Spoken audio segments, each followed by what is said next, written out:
Значи, светот е комплициран, а теориите на заговор се едноставни, лесно сватливи. Од друга страна, на вистината и треба време. Сите ја знаеме изреката, додека вистината ги облече чевлите, лагата ќе го заобиколи светот. Видете, дезинформациите се опасни и се многу поопасни отколку да кажеме чистите лажни вести. За чистите лажни вести знаеме дека се комплетно лажни и тоа е тоа. Меѓутоа, кога зборуваме за дезинформациите, суштинското нешто што треба сите да го разберат е дека имаме работа со полувистини.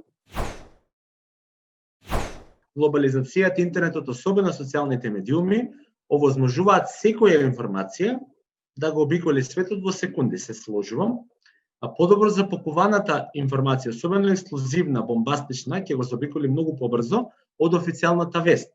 И токму тоа е предизвик. Предизвикот за институциите, предизвикот за сите кои што работиме на оваа тема. Како да ги направиме кредибилните информации еднакво кликаво или еднакво добри или еднакво вредни како и оние другите.